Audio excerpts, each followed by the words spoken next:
بسم اللہ الرحمن الرحیم۔ نظام چینل کے معزز سامعین السلام علیکم۔ وہ خضر کے گھر آ چکی تھی۔ خضر نے اسے وہی کمرہ دیا تھا جو اپنا گھر بنوانے کے بعد اس نے روح کے لیے بنوایا تھا۔ ویسے تو یارم اسے کبھی بھی کہیں رہنے نہیں دیتا تھا، آج ایسا پہلی بار ہو رہا تھا کہ وہ اپنا گھر چھوڑ کر کسی اور کے گھر میں رہ رہی تھی۔ خضر کوئی غیر نہیں بلکہ اس کا سگا ماموں تھا، لیکن اس کے باوجود بھی یارم کو پسند نہیں تھا کہ اس کی روح کہیں اور رہے۔ خضر نے کئی بار یارم کی منتیں کی تھی کہ اسے ایک رات تو وہاں رہنے دے، آخر اس کا ملکہ ہے، لیکن یارم بس اتنا کہہ کے بات ختم کر دیتا کہ میں اپنی روح کے بغیر نہیں رہ سکتا اور مجھے اپنے گھر کے علاوہ کہیں اور نیند نہیں آتی، اور پھر اس کی اس بات کے سامنے نہ چاہتے ہوئے بھی خضر کو خاموش ہونا پڑتا کیونکہ یارم کسی کی نہیں سنتا تھا، اور یہ وہ واحد بات تھی جہاں روح کی ضد بالکل کام نہیں کرتی تھی۔ وہ صاف الفاظ میں بتا چکا تھا کہ اس کا کسی اور جگہ رہنا اسے پسند نہیں ہے۔ یقیناً اگر آج یارم یہاں ہوتا تو اسے کسی قیمت پر یہاں نہیں رکنے دیتا، لیکن یارم یہاں نہیں تھا، اور یارم کے واپس آنے تک وہ کسی کو بھی اپنی وجہ سے تکلیف نہیں پہنچانا چاہتی تھی۔ وہ جانتی تھی جتنی یہاں وہ بے قرار ہے، اس سے کہیں زیادہ وہاں وہ ہوگا اس سے ملنے کے لیے، اسے دیکھنے کے لیے۔ وہ تو لیلا کے حوصلے کو سوچ کر پریشان ہو چکی تھی، جو روح کے بغیر یارم کو سنبھالنے کا فیصلہ کر کے گئی تھی۔ پتہ نہیں وہ بیچاری کس حال میں ہوگی، روح نے سوچتے ہوئے بیڈ گراؤنڈ سے ٹیک لگائی تو دھیان اپنے موبائل کی طرف چلا گیا۔ اس نے فون اٹھایا تھا، اس کا پاس ورڈ روح یارم تھا، جو روح کے علاوہ خضر اور شارد بھی جانتے تھے، لیکن ان میں اتنی ہمت نہ تھی کہ وہ یارم کے موبائل کی کبھی بھی تلاشی لیتے۔ اس لیے یارم نے بھی اپنے فون کا پاس ورڈ چینج کرنے کی کبھی ضرورت محسوس نہ کی۔ روح نے پاس ورڈ لگا کر فون اوپن کیا تو سامنے اس کی تصویر لگی تھی۔ یہ تصویر اس دن کی تھی جب خضر کی مہندی کی رسم ادا ہوئی تھی، اور یارم نے خود اسے لپسٹک لگانے کی اجازت دی تھی۔ وہ دن یاد کر کے بے اختیار ہی روح کے گال تپنے لگے تھے، شرم و حیا سے اس کا برا حال ہو رہا تھا۔ وہ نظریں چرا رہی تھی جیسے یارم اس کے بالکل سامنے بیٹھا ہو۔ کتنا خوبصورت وقت گزرا تھا اس کا اور یارم کا ساتھ۔ ان کی شادی کو 2 سال ہونے والے تھے، اور یارم شاید نہیں یقیناً دنیا کا بہترین ساتھی تھا، اس سے پیار کرنے والا، اسے چاہنے والا۔ وہ خود بھی جانتی تھی چاہے یہ سب لوگ اسے کتنی بھی محبت کیوں نہ دیں، یارم سے زیادہ پیار اسے اور کوئی نہیں کر سکتا۔ اس کے سامنے بے شمار تصویریں تھیں، سوئٹزرلینڈ کے مقامات پر لی گئی بہت ساری تصویریں۔ وہ اپنی تصویریں نہیں بناتا تھا، جہاں بھی جاتا اس کی توجہ کا مرکز صرف اور صرف روح ہی ہوا کرتی تھی۔ اس کے موبائل میں بے شمار تصویریں تھیں، روح تو جانتی بھی نہیں تھی کہ یہ ساری تصویریں یارم نے کب بنائی۔ کچھ تصویروں میں وہ کچن میں کام کر رہی تھی تو کچھ تصویروں میں وہ سو رہی تھی۔ یارم نے اس کی زندگی کے ایک ایک لمحے کو محفوظ کر رکھا تھا۔ وہ مسکراتے ہوئے آگے بڑھ رہی تھی جب اس کے سامنے ایک تصویر آئی۔ اسے یاد تھا پاکستان میں جب فاطمہ بی نے ان کی دوبارہ شادی کرنے کی بات کی تھی تو یارم سے اکیلے میں ملنے کے لیے گئی تھی، اور یہ تصویر یارم نے ہوٹل کے اس کمرے میں بنائی تھی جس میں وہ دونوں ایک ساتھ کھڑے تھے۔ کتنا خوبصورت اور مکمل کپل تھا ان کا۔ تصویریں دیکھتے دیکھتے اس کی آنکھیں نم ہونے لگی تھی۔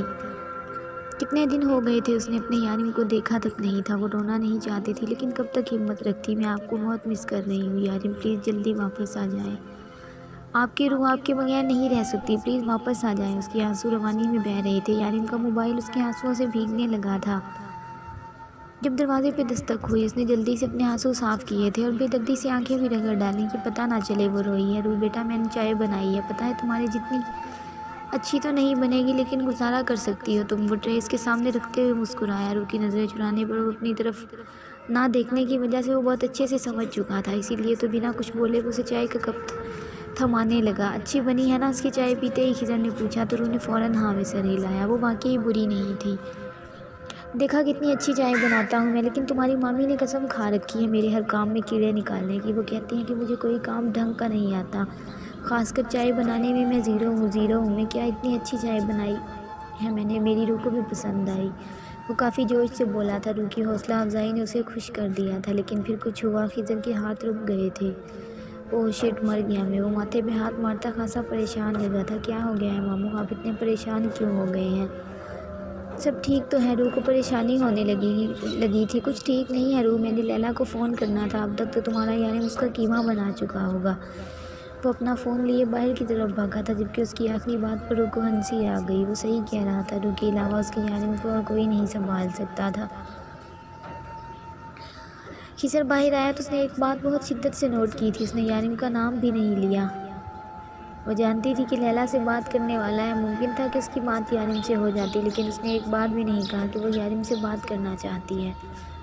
وہ اتنی پرسکون کیسے ہو سکتی ہے؟ یہ ایک بات خضر کو پریشان کر رہی تھی۔ یارم نے کہا تھا اس کی روح بہت بہادر ہے، اسے بہادر بنانے کی ضرورت نہیں ہے۔ اگر یارم اس کے ساتھ نہیں ہوگا تو وہ ہر چیز کا مقابلہ خود کر لے گی، اور جب تک اس کے ساتھ یارم ہے وہ ایسی کسی چیز کو سہنے کے لیے اسے اکیلا نہیں چھوڑے گا۔ ہاں اگر یارم نہیں رہا تو بھی نہیں رہے گی۔ یارم کی وہ بات آج وہ سمجھا تھا، وہ سچ میں بہادر تھی، تو یارم کی غیر موجودگی میں اتنی بہادری سے حالات کا مقابلہ کر رہی تھی۔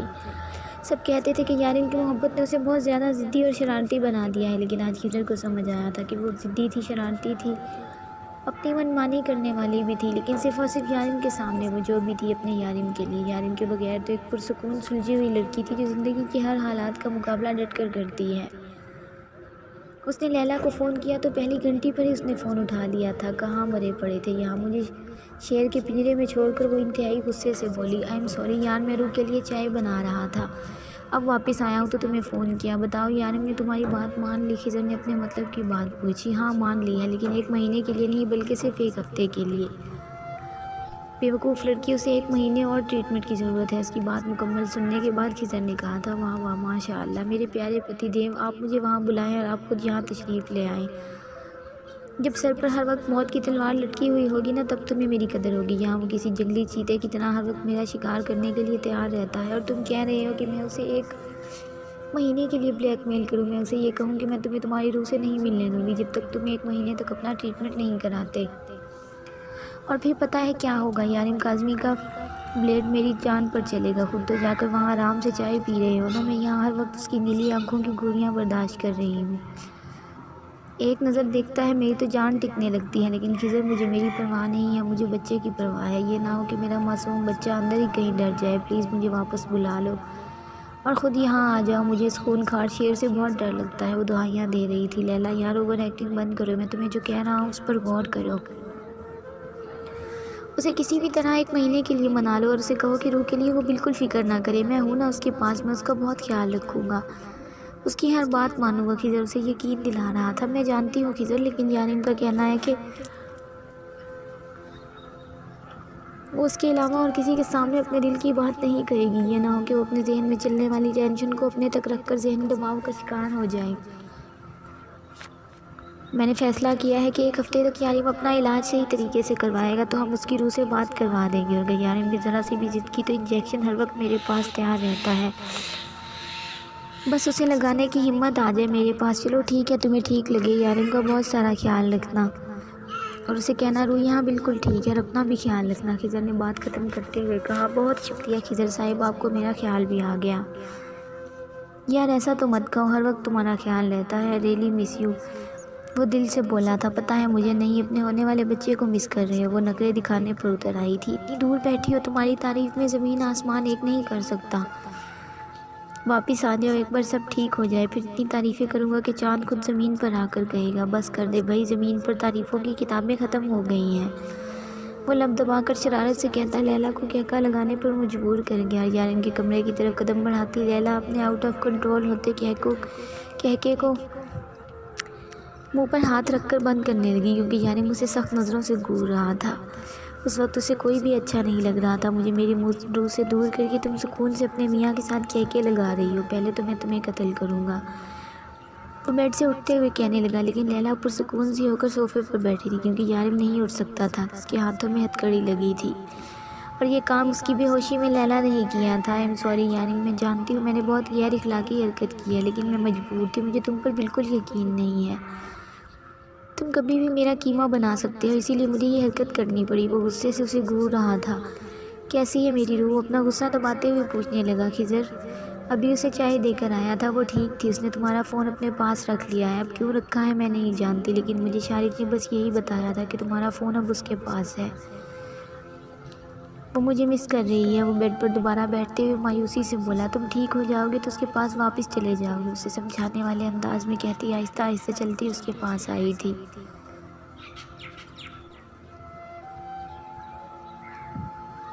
جب یارم نے اپنا ہاتھ آگے کیا، لیلا نہ سمجھی تو اپنا ہاتھ اس کی ہتھیلی پر رکھ چکی تھی۔ جب یارم نے ہتھکڑی اپنے ہاتھوں سے اتار کر اس کے ہاتھ پر رکھ دی، یارم یہ کیسے کیا تم نے؟ وہ صدمے کی کیفیت میں پوچھنے لگی۔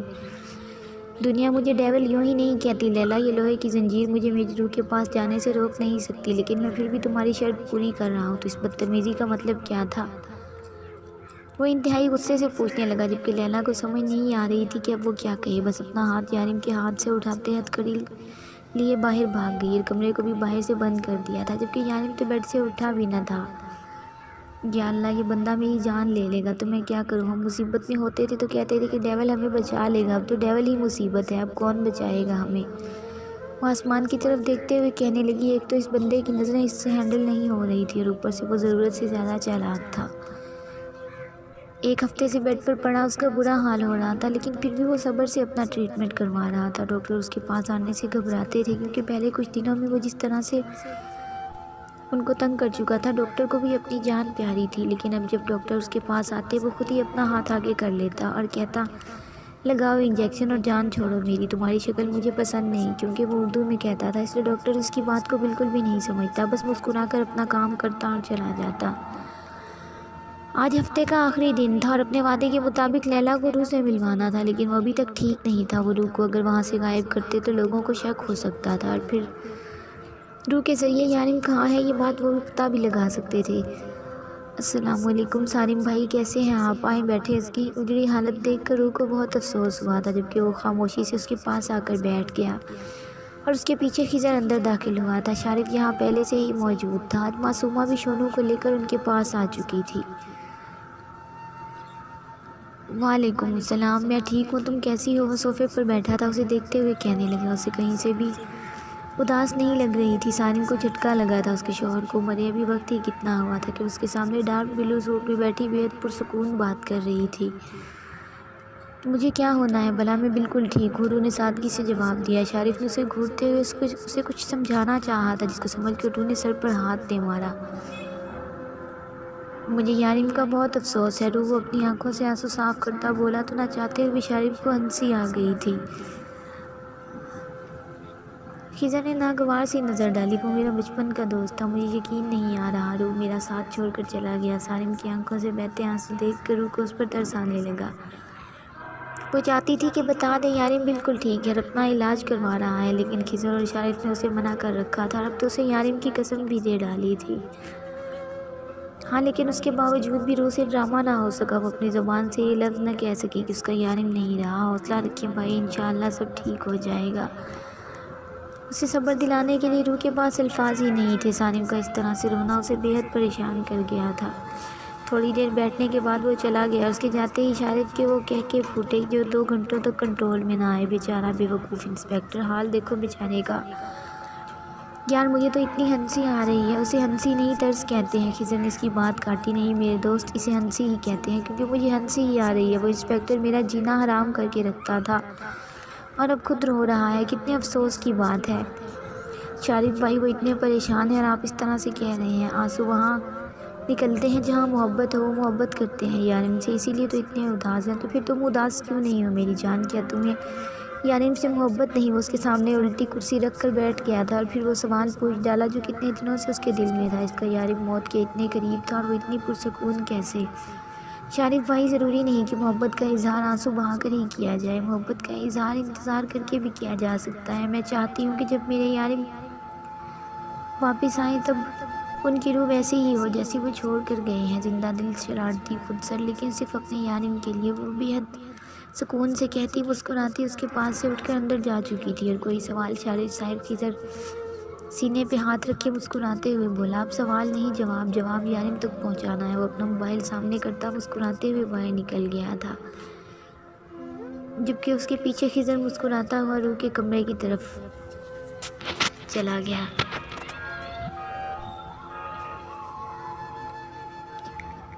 دل نشین بہت اچھا شخص تھا اور یارم کا کافی خیال بھی رکھ رہا تھا۔ اس کا تعلق سری لنکا سے تھا اور وہ سری لنکا کے مافیا کا ڈان تھا۔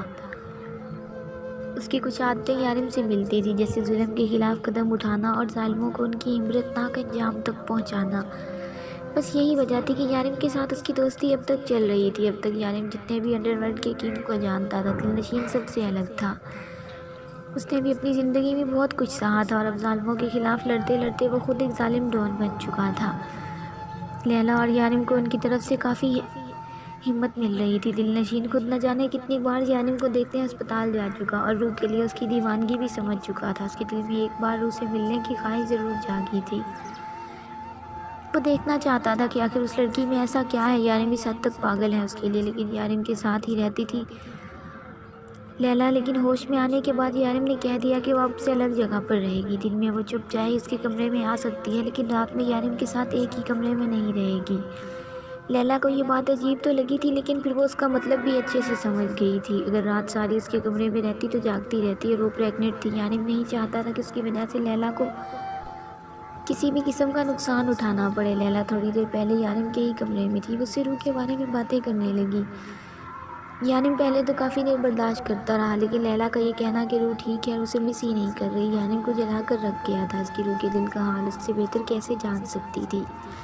یارم کی سرد اور وحشتناک گھوریوں سے گھبرا کر لیلا نے اپنے کمرے میں آنا ہی بہتر سمجھا، لیکن کمرے میں آنے کے بعد اسے احساس ہوا کہ اس کا موبائل اس کے پاس نہیں ہے۔ کہیں وہ یارم کے پاس تو نہیں چھوڑ آئی۔ وہ سر پر ہاتھ مارتے ہوئے واپسی کی راہ لینے ہی لگی تھی کہ ایک بار پھر سے یارم کا غصے سے بھرپور چہرہ اس کی نظروں کے سامنے گھوما۔ لیلا ڈارلنگ، تمہیں تمہارا موبائل صبح بھی مل سکتا ہے لیکن اس وقت اس شیر کے منہ میں ہاتھ مت ڈالو ورنہ سب سے پہلے وہ تمہیں چیر کر رکھ دے گا۔ وہ خود سے بڑبڑاتے ہوئے خاموشی سے آ کر اپنے نرم و ملائم بستر پر لیٹ گئی۔ اسے موبائل سے زیادہ اپنی جان عزیز تھی۔ یارم کا فون کب سے بج رہا تھا، وہ کافی دیر سے اسکرین کی طرف دیکھتی رہی۔ اسے سمجھ نہیں آ رہا تھا کہ فون اٹھائے یا نہ اٹھائے۔ اس وقت کال موبائل پر نہیں بلکہ واٹس ایپ نمبر پر آ رہی تھی۔ اس نے نیٹ آف کر دیا اور پھر موبائل پر کال آنے لگی۔ موبائل میں نمبر سیو نہیں تھا اس لیے فون کون کر رہا تھا روح کے وہم و گمان میں بھی نہیں تھا، لیکن جس شدت سے فون بج رہا تھا روح کو لگ رہا تھا کہ اسے اٹھا لینا چاہیے کیونکہ دوسری طرف موجود شخص کافی بے چین لگ رہا تھا۔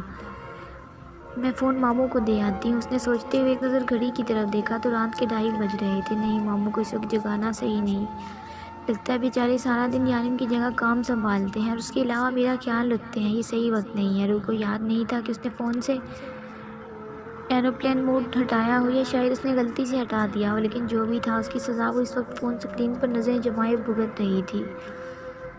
اس وقت وہ موبائل سکرین اپنی اور یارم کی ان تصویروں میں کھوئی ہوئی تھی۔ جب سے یارم اس کے قریب نہیں تھا نیند تو اسے ساری رات نہیں آتی تھی اور اب یہی حال تھا، نہ اسے نیند آ رہی تھی اور نہ ہی کال کرنے والا اسے سانس لینے دے رہا تھا۔ ایک دو بار تو دل چاہا کہ موبائل آف کر دے لیکن موبائل آف کرنے کے بعد اسے سکون نہیں تھا کیونکہ ابھی وہ ساری تصویریں دیکھنا چاہتی تھی اور اگر موبائل آف کر دیا تو ان کی یادیں بھی اندھیرے میں ڈوب جائیں گی۔ آخر تنگ آ کر اس نے فون اٹھا ہی لیا تھا، لیکن دوسری طرف سے سننے والی آواز نے اسے ساکت کر دیا تھا۔ روح یارم کی بے چین سی آواز اس کی سماعتوں سے ٹکرائی تھی۔ سو رہی تھی کیا؟ کب سے فون کر رہا ہوں میں، میرے بغیر اچھی نیند آنے لگی ہے کہ میرا نام ہی نہیں لے رہی تھی۔ جانتی ہو لیلا کا فون چرایا ہے میں نے، زندگی میں پہلی بار چوری کر کے تم سے بات کر رہا ہوں اور تم نیند میں مگن ہو، یہ تو غلط بات ہے میری جان۔ کیا جانتی نہیں ہو تمہارا یارم کس قدر بے قرار رہا ہے تمہارے بغیر؟ اس کے الفاظ میں بے حد بے چینی تھی۔ روح کا پورا وجود کان بنا ہوا تھا، وہ اسے سن رہی تھی۔ اپنے یارم کو آج 3 ہفتے کے بعد اس کی دیوانگی سے بھرپور آواز اس کے کانوں میں پڑ رہی تھی۔ وہ اس کے بنا تڑپ رہا تھا، بے چین تھا۔ اب کیا منہ میں دہی جما کر بیٹھ گئی ہو؟ بولو کچھ، میرے کان ترس گئے ہیں تمہیں سننے کے لیے۔ جانتا ہوں تمہارا حال بھی مجھ سے مختلف نہیں ہے، تم بھی تڑپ رہی ہو مجھ سے ملنے کے لیے، بے چین ہو، لیکن اپنی آواز تو سناؤ تاکہ مجھے سکون آئے۔ میں آ رہا ہوں روح تمہارے پاس، میں نہیں کر سکتا یہ سب کچھ، مجھ سے نہیں رہا جاتا تمہارے بغیر، بس ایک بار اپنی آواز سناؤ، بتاؤ مجھے کہ میرے لیے تم بھی اتنی ہی بے چین ہو، میرے بغیر تم بھی نہیں رہ سکتی نا۔ ارے بھاڑ میں گیا علاج، مجھے میری روح چاہیے، ایک بار اپنی آواز تو سناؤ۔ اب کیا میری طرف سن کر اور تڑپانے کا ارادہ ہے؟ کیا میری بے چینی دیکھ کر تمہیں مزہ آ رہا ہے؟ وہ ہر بات کے بعد انتظار کرتا کہ وہ کچھ بولے گی لیکن وہ کچھ بھی نہیں بول رہی تھی اور پھر یارم کی سماعت سے بس ایک آواز ٹکرائی، ٹوں ٹوں ٹوں۔ فون بند کر چکی تھی کہ اپنے یارم سے بات ہی نہیں کرنا چاہتی تھی، اپنی دھڑکن کی تو دور، اس نے اپنی بے چین سانسوں کا رخ بھی یارم کی جانب نہ کیا تھا۔ اس کی روح اس سے بات نہیں کر رہی، غصے سے اس کا برا حال ہو رہا تھا۔ وہ موبائل کی سکرین پر دیکھتا انتہائی جارحانہ انداز میں اس موبائل کو دیوار پر مار چکا۔ اس کی بے چینی، اس کی تڑپ کو سمجھنے کے باوجود وہ کچھ نہیں بولی۔ وہ کس طرح سے رہ رہا ہے یہاں، کس درد سے گزر رہا ہے، یہ جاننے کے باوجود بھی اس کی بے چینی، اس کی تڑپ کو راحت نہ پہنچائی۔ غصے سے اس کا برا حال ہو رہا تھا، اس کا دل چاہ رہا تھا کہ ہر چیز کو تہس نہس کر دے، اور ہسپتال کے اس کمرے کا نقشہ تو وہ اگلے 2 منٹ میں ہی بگاڑ چکا تھا۔ کچھ ٹوٹنے کی آواز پر ڈاکٹر بھاگتے ہوئے کمرے کی جانب آئے تھے اور اسے اس طرح سے ایک بار پھر جنونی روپ میں دیکھ کر وہ گھبرائے تھے۔ 3-4 لوگوں نے اسے قابو کرنے کے لیے 3-4 لوگ اسے قابو کرنے کے لیے آگے بڑھنے لگے، لیکن اس کا غصہ سنبھالنے نہیں پڑتا۔ جو بھی اس کے قریب بات آتا وہ بہت بری طرح سے پٹ جاتا۔ جو ایک ڈاکٹر نے ہوشیاری دکھاتے ہوئے پیچھے سے یارم کے کندھے پر بے ہوشی کا انجیکشن لگا دیا، لیکن بے ہوش ہونے سے پہلے وہ ایک لڑکے کی گردن کو پکڑ چکا تھا اور اس کا انداز اتنی شدت سے بھرپور تھا کہ ہر کوئی اسے چھڑوانے کی کوشش میں مگن تھا، لیکن کوئی بھی یارم کی گرفت سے اس کی گردن کو آزاد نہیں کروا رہا تھا۔ ایک ڈاکٹر نے ایک اور انجیکشن کا آرڈر دیا تھا۔ سر، یہ خطرہ ہو سکتا ہے، نرس نے سمجھانا چاہا۔ اس وقت یہ آدمی ہمارے لیے خطرہ بنا ہوا ہے۔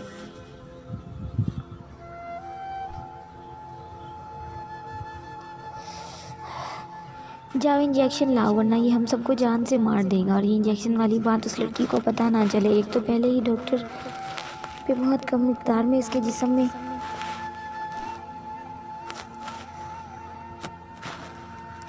زہر ختم کرنے کی کوشش کر رہے تھے، لیکن اس زہر کا الٹا اثر ہو رہا تھا۔ یعنی کو جس بات پر غصہ آتا تو وہ اس بات کے لیے پاگل ہونے لگتا، اور اس وقت بھی ایسا ہی ہو رہا تھا۔ دوسرے انجیکشن نے اثر دکھایا تھا، تھوڑی ہی دیر میں وہ ہوش و حواس سے مکمل بیگانہ ہو چکا۔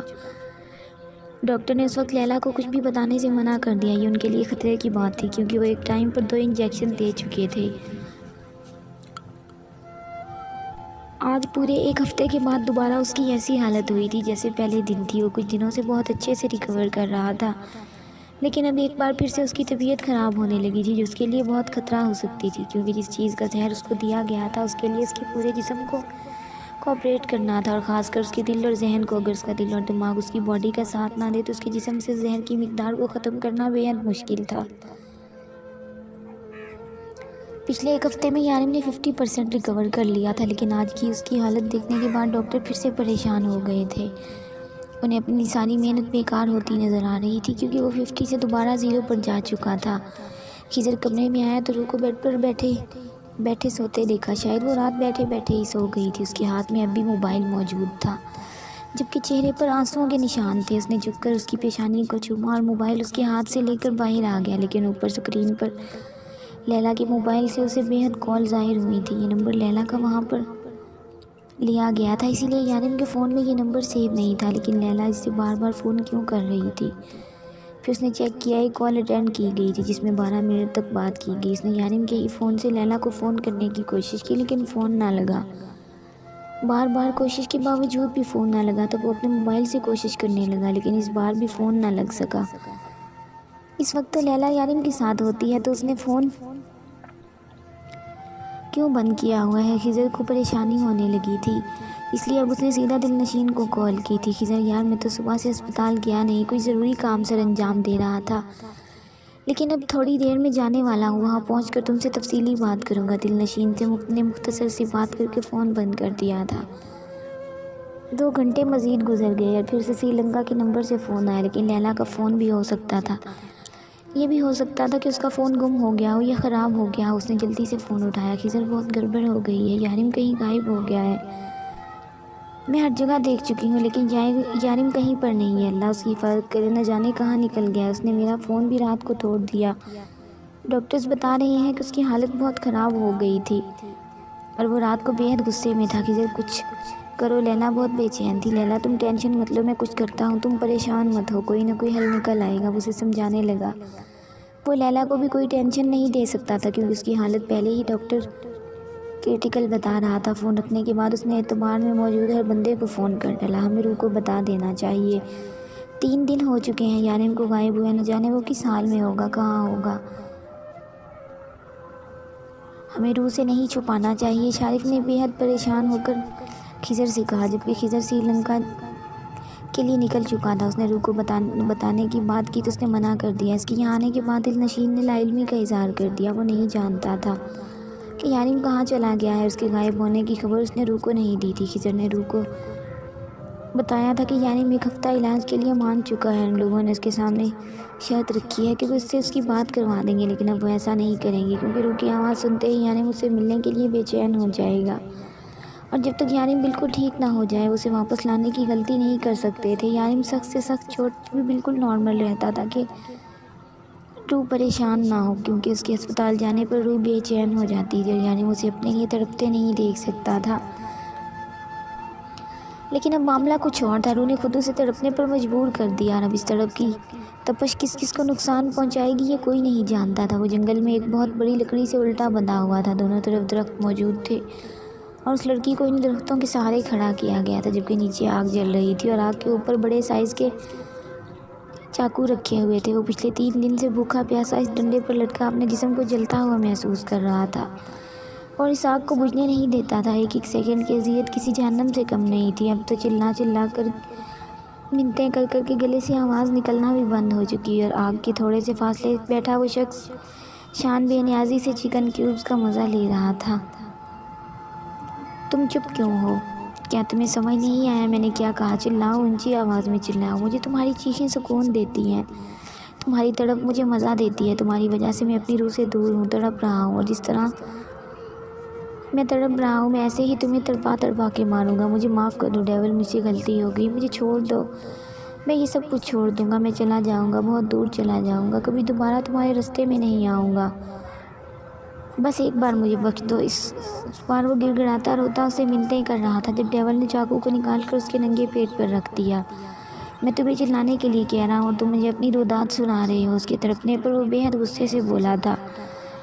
میں دنیا کے کسی بھی شخص کو معاف کر سکتا ہوں لیکن 2 انسانوں کو نہیں، ایک تمہیں اور ایک اپنی روح کو، جو اپنے یارم کی بے چینی اور تڑپ سمجھنے کے باوجود بھی کچھ نہیں بولی۔ اس نے میرا فون کاٹنے کی جرات کی، وہ جانتی بھی ہے کہ میں اس کے بغیر پل پل مر رہا ہوں، اور پھر بھی اس نے میرا فون کاٹ دیا۔ غلط کیا نا، اس نے اسے مجھ سے بات کرنی چاہیے تھی، لیکن اس نے کیا کیا؟ اس نے میرا فون کاٹ دیا۔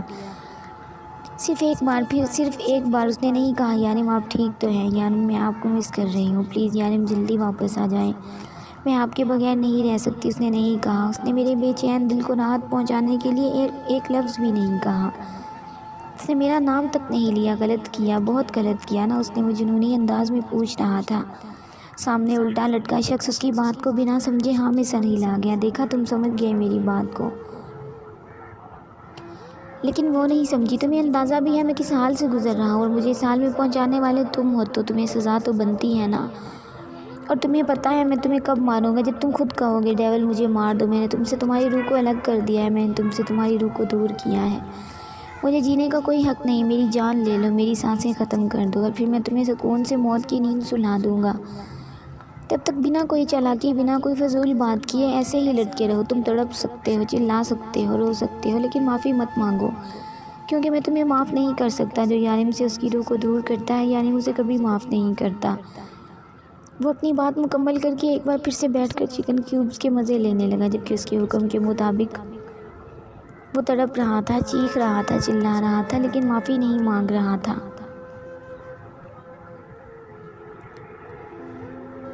شارق بھائی، آپ نے مجھے بتایا نہیں کہ ماموں اچانک سے سری لنکا کیوں گئے ہیں؟ یارم ٹھیک تو ہے نا؟ وہ بہت زیادہ پریشان لگ رہی تھی۔ روح ویسے تو خضر نے مجھے نہیں تمہیں کچھ بھی بتانے سے منع کیا ہو، لیکن شاید میں تم سے یہ بات چھپا نہ پاؤں۔ یارم کہیں غائب ہو گیا، وہ اسپتال میں نہیں ہے۔ دراصل بات کچھ یوں ہے کہ 2 دن پہلے میں نے یارم کے فون سے ایروپلین موڈ ہٹا دیا تھا اور یارم سے کہا تھا کہ وہ رات کو تمہیں فون کرے، لیلا کے فون پر، جب لیلا سو جائے تو پھر تم دونوں کی بات ہو جائے گی۔ یارم تم سے بات کیے بغیر کن حالات میں ہے وہ تو تم بھی شاید اچھے طریقے سے جانتی ہو، اور مجھ سے یارم کی یہ حالت دیکھی نہیں جا رہی تھی، بس اس کی مدد کرنے کے لیے میں نے یہ قدم اٹھایا۔ لیکن تم نے بتایا کہ تمہاری یارم سے بات نہیں ہوئی، جبکہ لیلا کا فون اس دن یارم کے کمرے سے ٹوٹا ہوا ملا۔ فون یارم نے ہی توڑا تھا، اس بات کا سب کو یقین ہے۔ شاید تم اس رات سو گئی یا پھر تمہیں اس کی فون کال کا پتہ نہیں چلا، لیکن میں یقین سے کہہ سکتا ہوں کہ اس رات یارم نے تمہیں فون کرنے کی کوشش ضرور کی تھی۔ تم سے بات نہ کر کے، تمہیں بھی نہ دیکھے وہ کس طرح سے جی رہا تھا تم سوچ بھی نہیں سکتی۔ خضر اور لیلا نے پلان کیا تھا کہ وہ 1 ہفتے کے بعد بھی تمہاری بات یارم سے نہیں کروائیں گی، کیونکہ انہیں لگتا ہے کہ ایسا کرنے سے یارم اپنا علاج پورا کرنے کی بجائے تم سے ملنے کی ضد کرے گا، اور یہ بات غلط بھی نہیں، تم سے زیادہ اہم یارم کی زندگی ہے۔ میں اور کچھ نہیں روح جانتا، روح یہ بات تم بھی جانتی ہو، لیکن اب مسئلہ یہ ہے کہ اس وقت اسپتال سے یارم غائب ہو چکا ہے۔ وہ کہاں گیا ہے، کس جگہ پر ہے، کوئی نہیں جانتا، بس ہم سب اس کو ہی ڈھونڈ رہے ہیں۔ خضر نے مجھے یہ بات تم سے شیئر کرنے کے لیے منع کیا تھا، لیکن میں نہیں رہ پایا، کیونکہ ہم سب سے زیادہ یارم پر تمہارا حق ہے، اور تمہیں یارم کی کنڈیشن جاننے کا پورا حق ہے۔ بس دعا کرو کہ یارم ہمیں واپس مل جائے، بالکل صحیح سلامت۔ دشمن اس کی طاق میں بیٹھے ہیں، کبھی کوئی حملہ کر سکتا ہے۔ شارف اسے پوری بات بتا چکا تھا اور روح کو بے حد رونا آ رہا تھا۔ وہ جانتی تھی کہ اس کا یعنی ماں سے دور کی سال میں ہے، لیکن اس نے بات نہیں کی تھی صرف اس لیے کہ اس کی آواز سن کر اس سے ملنے یا آنے سے بھی پرہیز نہیں کرے گا۔ روح کو صرف اس کی فکر تھی، یہاں خطرہ تھا، لیکن یانم کو یہ بات کون سمجھاتا۔ یانم کو غائب ہوئے 20 دن گزر چکے تھے، آخر وہ گیا کہاں تھا کوئی نہیں جانتا تھا۔ روح کا تو رو رو کر برا حال تھا، بس دن رات رونے کے علاوہ کچھ کر ہی نہیں سکتی تھی۔ خضر اور شارف اسے بہلا بہلا کر پریشان ہو چکے تھے۔ وہ یہی کہہ رہی تھی کہ یارم اس کی وجہ سے کہیں چلا گیا ہے، وہ اس سے خفا ہو گیا ہے اور اب شاید کبھی نہیں مانے گا۔ وہ پچھتا رہی تھی، اسے صرف ایک بار ہی صحیح اس سے بات کر لینی چاہیے تھی، کم از کم وہ انہیں چھوڑ کر یوں تو نہ جاتا۔ جس دن سے یانم غائب ہوا تھا بہت سارے لوگ غائب ہو رہے تھے، خاص کر وہ سب لوگ تو یانم کی بیڈ لسٹ میں آتے تھے، ایک ایک کر کے غائب ہو رہے تھے۔ لیکن خضر اس حوالے سے یانم پر بالکل شک نہیں کر سکتا تھا، کیونکہ یانم کی کنڈیشن ایسی تھی ہی نہیں کہ وہ اکیلے اپنی جان سنبھال سکتا۔ اسے یہی لگ رہا تھا کہ یہ سب کچھ دل نشین کر رہا ہے۔ وہ یہی سمجھ رہا تھا کہ وہ اپنی طرف سے یانم کا پتہ لگانے کی کوشش کر رہا ہے۔ جس دن یانم غائب ہوا تھا اس رات ڈاکٹر نے یانم کو ایک نہیں بلکہ دو بے ہوشی کے انجیکشن دیے تھے، جن کا اثر برا ہونا تھا کیونکہ وہ کافی ہیوی ڈوز اور بہت خطرناک بھی تھے۔ یانم کے غائب ہونے پر ڈاکٹر نے خود اس بات کو قبول کر لیا کہ یانم کا واپس آنا بہت ضروری ہے، کیونکہ اس کی کنڈیشن بہت زیادہ خراب ہے۔ لیلا نے یہ سب جان کر ڈاکٹر پر ہی کیس کر دیا۔ ڈاکٹر کی لاپرواہی کی وجہ سے یانم کو کچھ بھی ہو سکتا تھا، اور یانم کے معاملے میں وہ کسی پر بھی اعتبار نہیں کر سکتی تھی۔ لیلا اس وقت جو چیز سب سے زیادہ ضروری تھی وہ تھی یانم کا ملنا، اور یانم 20 دن سے انہیں نہیں ملا، نہ ہی اس کی کوئی خبر آئی تھی اور نہ ہی اس نے انہیں فون کرنے یا بات کرنے کی کوشش کی تھی۔ پچھلے 3 دن سے روح بھی ہسپتال میں تھی۔ پہلے یانم کے لاپتہ ہونے پر وہ پریشان تھے، اب روح کی حالت نے انہیں بوکھلا کر رکھ دیا تھا، اور اگر یانم اس وقت کہیں سے آ جاتا اور اپنی روح کی حالت دیکھتا تو وہ انہیں جان سے مار ڈالتا۔ ڈاکٹر نے روح کی حالت کو ذہنی دباؤ کا شکار بتایا تھا، اور وہ ذہنی دباؤ کا شکار کیوں تھی یہ تو سبھی لوگ جانتے تھے۔ خضر نے روح کو منع کیا تھا یانم کی بھلائی کے لیے، لیکن وہ کہاں جانتا تھا کہ وہ جس کی بھلائی سوچ رہا ہے وہ اس طرح کی کوئی بھلائی چاہتا ہی نہیں ہے۔ یہ بات تو اسے اچھے سے سمجھ آ گئی تھی کہ یانم جب بھی واپس آئے گا سب سے پہلے اس کی کھال ادھیڑے گا، کیونکہ وہ روح سے اس طرح کی کسی سمجھداری کی امید نہیں رکھتا تھا۔ اسے پتا تھا کہ روح کے اس رویے کے پیچھے خضر کا ہی دماغ چل رہا ہے، اور یانم نے واپس آ کر سب سے پہلے اس کا سر پھوڑنا تھا۔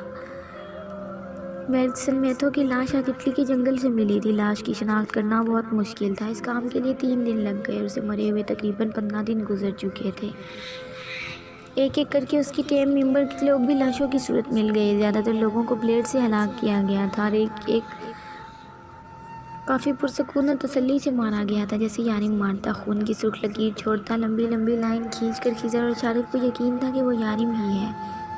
اتنی بے دردی سے کوئی ایسا نہیں کر سکتا سوائے یانم کے۔ 2-3 بار ان کو لگا کہ انہیں روح کو بتا دینا چاہیے کہ یانم جہاں بھی ہے بالکل ٹھیک ہے اور اپنا کام کر کے ہی واپس آ جائے گا، لیکن وہ یہ نہیں بتا سکتے تھے کہ وہ لوگوں کے پرزے کرنے میں مصروف ہے۔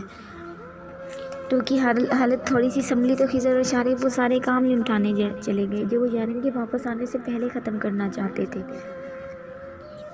کیونکہ اس وقت انہیں اس بات کا ٹھیک سے اندازہ ہو چکا تھا کہ یانم اس وقت ڈیول موڈ میں ہے، اور اس موڈ میں وہ نہیں سوچتا کہ سامنے والا اس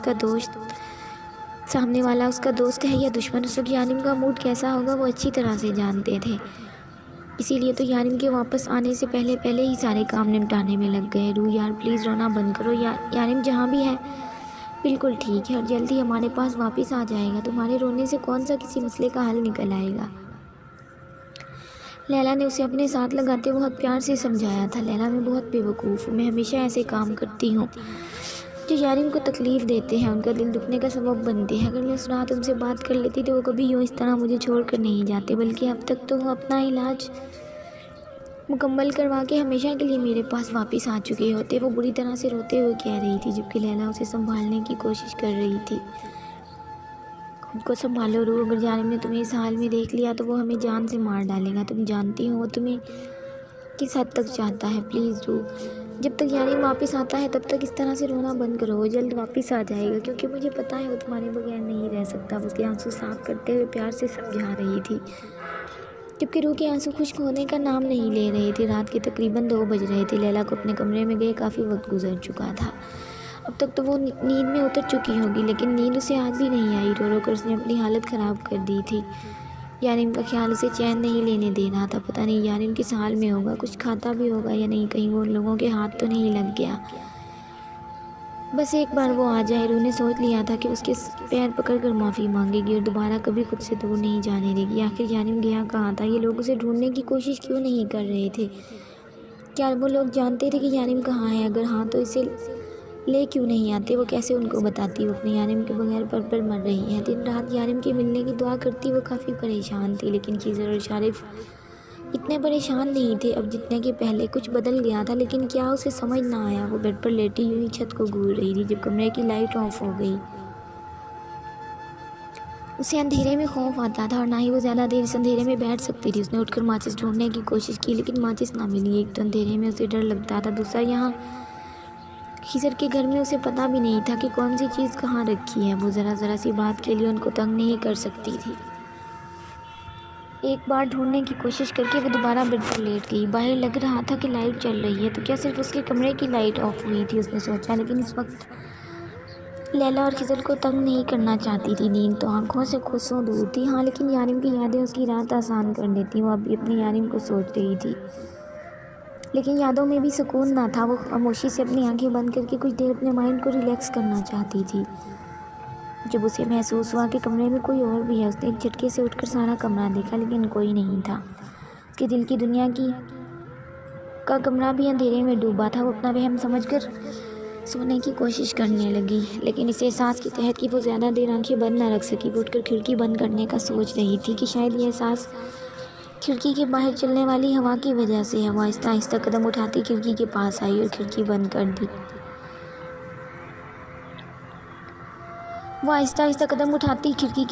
واپس اپنے بیڈ پر لیٹتے ہوئے وہی احساس دوبارہ ہوا تھا۔ اسے بار بار یہی محسوس ہو رہا تھا کہ کوئی ہے۔ اب اس کے دل میں خوف سا پیدا ہونے لگا تھا۔ اس نے کمرے سے باہر جانا بہتر سمجھا، کیونکہ اب اس کو ڈر لگنے لگا تھا، اور اس ڈر کے ساتھ اسے ساری رات کمرے میں سکون نہیں آنا تھا۔ ابھی اس نے بیڈ سے اٹھنے کی کوشش کی ہی تھی کہ کسی نے اسے پکڑ کر اپنی جانب کھینچ لیا۔ اس سے پہلے کہ وہ چیختی، کسی نے اس کے منہ پر ہاتھ رکھ دیا تھا۔ وہ پوری طرح سے ان باہوں میں قید ہو چکی تھی۔ اب وہ بیڈ پر بڑی بے بسی سے اندھیرے میں اس شخص کو ڈھونڈ رہی، لیکن یہ ایک مشکل کام تھا۔ کیا ہوا بیبی؟ ڈر گئی؟ اتنی سی ہمت تھی بس۔ ابھی تو تم نے اپنی ایک ہی غلطی کا حساب چکانا ہے۔ ابھی تو تمہیں پتہ چلے گا تم نے میری کال کاٹ کر خود کو کتنے برے امتحان میں ڈالا ہے۔ تمہاری ہر غلطی معاف، لیکن تم اس شخص کے کہنے پر اپنے یارم کی بے چینیاں، اس کی تڑپ، اس کی بے قراریاں نظر انداز کر دو۔ اس غلطی کی کوئی معافی نہیں ہے۔ تمہیں ایسا نہیں کرنا چاہیے تھا روح، تم نے غلط کیا، بہت غلط۔ اس کے کان میں گھر آیا، کیوں کیا تم نے ایسا روح؟ کیا تم نہیں جانتی تمہارے بغیر سانس بھی گن گن کے لیتا ہوں؟ اس کا ہاتھ اس کے منہ سے سیدھا گردن کی طرف آیا تھا۔ یارم اس کی آواز میں تڑپ تھی، جیسے وہ ویسے ہی نظر انداز کر چکا تھا جیسے اس کی تڑپ کو کیا گیا تھا۔ اس کے ہاتھ کا دباؤ اس کی گردن پر مزید بڑھ گیا۔ نہیں ہوں میں تمہارا یارم، خبردار، اس زبان سے میرا نام بھی لیا تم نے۔ اس کی نازک گردن اس کے سخت ہاتھ کی گرفت میں تھی، لیکن روح کو پرواہ کہاں تھی؟ وہ تو اس کی آواز سن رہی تھی۔ وہ آ گیا تھا واپس اس کے پاس، لیکن دوریاں ختم نہیں ہو رہی تھی۔